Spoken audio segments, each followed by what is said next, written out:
In this lesson, we are actually going to be reviewing completing the square, but before we start that, I just want to look at these first two problems and kind of remind ourselves how we would solve these. That's going to help us later on.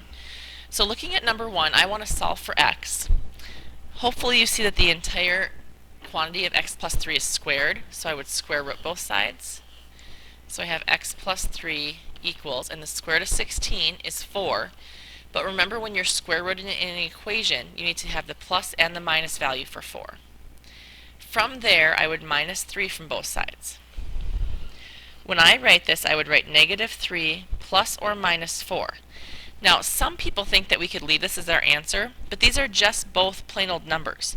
You want to maybe separate them. You could do it in your head if you don't want to separate them, as negative 3 plus 4 and negative 3 minus 4. Remember, we should get two answers because we have a squared here, just like when we are solving any quadratic equation. So when I take negative 3 plus 4, I'd get one of my solutions as x equals 1.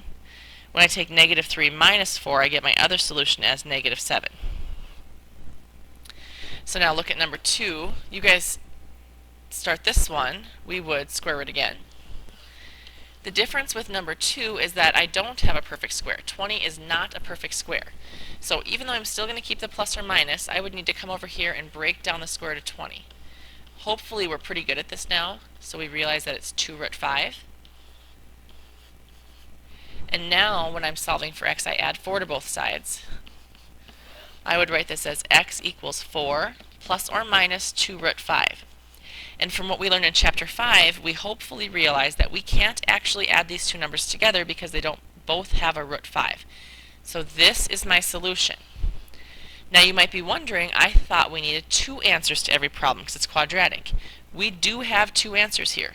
The first answer is 4 plus 2 root 5. The second answer is 4 minus 2 root 5. We're just being fancy and writing them together. If you separated them, I would never count that wrong, but you can just leave them like this, and hopefully you'll realize then that that's two different, distinct answers.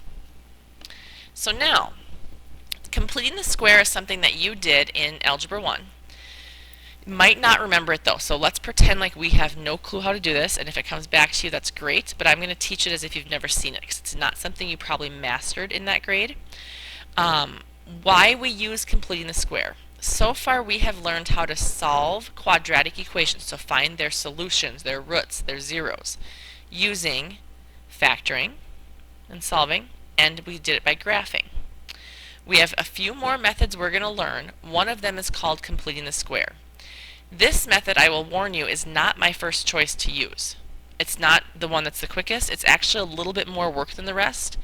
But the reason we learn it is because eventually, as in a day or two, we're going to learn how to graph parabolas a lot faster than you've ever learned before. And we're going to put them in what's called vertex form. To be in vertex form, you have to complete the square. And that is a great form to use. It works really slick. It's kind of like choosing whether to graph linear functions out of standard form or slope-intercept. We always choose slope-intercept because it's so easy to graph them from there. That's what vertex form is like for quadratic functions. So we're going to learn how to complete the square in order to do that. To start, the first thing you always do with completing the square is you have to move your constant to the other side of the equation. What I mean by that is you can see that in this problem our equation equals 0, and that's normally how we like it for factoring. But for completing the square, we actually want this constant to be on the right side of the equation. So we want to add that to the other side. And that will always be my first step. So now when I write this, I'm going to say x squared plus 8x plus blank equals 20 plus blank. The blank is a number that I'm going to add to both sides of the equation so that when I factor, I get the same thing twice. And that won't really make sense till you see me do it. So how do we know what goes in the blank? Right here. b over 2 squared. That's the formula to see what goes in the blank. Remember, b is my x term. Remember how this goes a, b, c. So they're talking about the b in the standard form for a quadratic equation. So my b is 8. So I would take 8 divided by 2, and then I square it. So 8 divided by 2 is 4. 4 squared would be 16. If I add a 16 to the left side of my equation, I then have to add a 16 to the right side of my equation, which is why you'll see that I had a blank on both sides. Some people wonder how I knew to put the plus sign here right away. Well, since this blank says squared last, you're going to square whatever this is, I know that's always going to be a positive number. From here then, after you do your blank, you're going to actually factor the left side of your equation. So I'm looking for factors of 16 when added together make 8. So I'm just going to show this on the side quick so you can see what it would be. Factor, it would be x and x. Factors of 16 when added to 8, hopefully you see that it's 4 and 4. So when I write that, because it's the same thing twice, I would write x plus 4 quantity squared. This is the whole completing the square part. I want to get the same thing twice. I want that so much that I actually changed my whole equation so I could add the number that would make that be the same thing twice. So that's why 16 is the number I chose. And then it equals, I would add these together, 20 and 16, and get 36. Now, this is what's leading us into vertex form eventually. So you will really see why we like this when we get to vertex form. For now, we're just going to use it to solve our equation. From here, I would do what we did in our last two problems. To get the x by itself, I square root both sides. So I have x plus 4 equals plus or minus 6, because the square root of 36 is 6. I would minus 4 from both sides. So now, I write this as x equals negative 4 plus or minus 6. Remember, since these are both just plain old numbers, we can separate them and get my two answers. Negative 4 plus 6 is 2. Negative 4 minus 6 is negative 10. Now, had I solved this by factoring, I would have gotten the same answers. Had I solved it by graphing, I would have gotten the same answers. But we want to practice the method of completing the square so that we can learn vertex form later. So we are practicing this method for something else. I believe you when it's more work and you feel like you don't, like, why do we have to do it this way? Just trust me that in a couple days you'll see its value. So for now, you're going to have to just kind of trust that I'm telling you what you're supposed to be doing. So there's that first one, and that's solved by completing the square. Number 4 then, same idea. So you were going to start by adding the constant to the other side. I have x squared plus 4x plus blank equals 12 plus blank. To see what goes in my blank, I take my b value, and it's b over 2 squared. My b value is 4. 4 divided by 2 is 2. And then 2 squared is 4. So in this blank, I'm going to put a 4. Both sides. I need to make sure this equation stays balanced, so if I add a 4 to one side, I have to add 4 to the other. When I factor this, factors of 4 when added together make 4 are going to be 2. So it's going to be x plus 2 times x plus 2, which I would write as x plus 2 quantity squared. One thing that's kind of nice to point out is I want you to notice what I had right here. When I took b divided by 2, I got a 2 here, right? Look at what I had here, a 2. Look at our last problem. When I took b divided by 2, I got a 4. Look at what I had right here, a 4. So your factors will always be b over 2. Why do you need to know that? You know, for these two problems, it wouldn't have mattered. I can factor these. This is an easy factoring problem for me. I can do that. But if we were doing fractions, it'd be a little bit harder. And so it would be nice to know that it's always going to be b over 2 in that spot. From here now, I would square root both sides of the equation to get x plus 2 equals plus or minus 4. I minus 2 from both sides, so I have x equals negative 2 plus or minus 4. So again, when we separate these, and you don't have to show me this step if you can do this in your head, that's fine. Negative 2 plus 4 is 2. Negative 2 minus 4 is a negative 6. And there are my two answers. So my first problem was done very similar to that. Number 2 looks almost the same, right? We just kind of followed that pattern. So now let's take a look at number 5. You'll notice up here I have, how do we feel about fractions? Because what's going to happen here is I'm going to first subtract 3 from both sides. It's always my first step. So I have 2x squared minus 5x plus blank equals negative 3 plus blank. Here's why I'm asking what you think about fractions.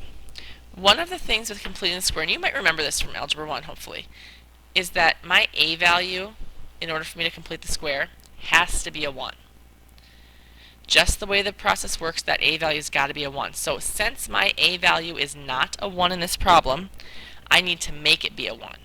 Well, the only way to make this be a 1 is to divide everything by 2. I'm going to just on my left side divide my left side by 2. So I'm factoring a 2 out. Even though 2 is not my greatest common factor, I'm going to factor it out. So I divide by 2, and this would give me 5/2 x. Which is why I'm asking what you feel about fractions, because we already have one, right? So now, to find out what goes in my blank, I take this b value, the one I just came up with. That's what I'm using for completing the square. So I would have 5/2, negative I should put in there, huh? And then divided by 2, and I square it. Now, if you are fractions just give you a phobia and you're freaking out right now, you can punch this in your calculator. Just make sure to put this negative 5/2 in parentheses, and then when you divide it by 2, hopefully you'd see that you get negative 5/4. And when I square that, I would get 25/16. So that's actually what gets added to this part of my equation right here, is 25/16. Now again, just to reiterate where I got that number from, I took my b value of negative 5/2 over here. This is my b value. I divided it by 2. Negative 5/2 divided by 2 is negative 5/4. Then I square it. Square the top, square the bottom. Negative 5 squared is 25. 4 squared is 16. So that's what goes in this blank. You'll notice, though, I didn't put it in the other blank. Why is that? Did I just add 25/16 to this side? Look at what this means if this 2's here. This 2 gets distributed to everything, doesn't it? So really, I didn't add 25/16. I added 2 times 25/16. So if I was to punch 2 times 25/16 into my calculator, or do it in my head, I'd get 50/16, which reduces to 25/8. So I'm going to add 25/8 to this side. Again, I have to take the 2 times the 25/16. And then I reduced it. Next step, so I'm still following my steps of completing the square, I just have a little more work to do. Next step is to actually factor what's in the parentheses. So this 2 that's hanging out here, remember that annoying sibling, stays with you. And it's going to factor into the same thing twice. So what are factors of 25/16 when added together make a negative 5/2? Great question, right? We don't normally factor fractions. That's not something we're used to. The nice thing about this is it's always b over 2. And you could check it. It checks out. But it's always b over 2. So my actual factors would be x minus 5/4. And if you wanted to check that, you could take x minus 5/4 times x minus 5/4 and FOIL it out, and you'll see that you do get x squared minus 5/2 x plus 25/16. So now, on my right side, I would actually add negative 3 plus 25/8. So I could do that on my calculator. I would probably rewrite this negative 3 as negative 24/8. So we see that we get 1/8. And from here, I need to get x by itself. So I would, before I can square root both sides, I have to get rid of this 2 on the outside. So I'm going to divide everything by 2. Divide by 2. So this is canceled. I have x minus 5/4 squared equals, and then I'm going to take 1/8 divided by 2, which happens to be 1/16. I now square root both sides. X minus 5/4 equals plus or minus square root of 1 is 1, square root of 16 is 4. Now this looks nice, doesn't it? Looks like they're going to add up okay. When I add 5/4 to both sides, I have x equals 5/4 plus or minus 1/4. So 5/4 plus 1/4 would be 6/4, or 3/2, right? and 5/4 minus 1/4 would be 4/4, otherwise known as 1. Now, I understand that that one might be a little bit confusing for you. That should be our hardest one we do. So I want you to try number 6 for tomorrow, and please write something down. And then we'll do this one in class tomorrow together. Last one we're going to do together is number 7.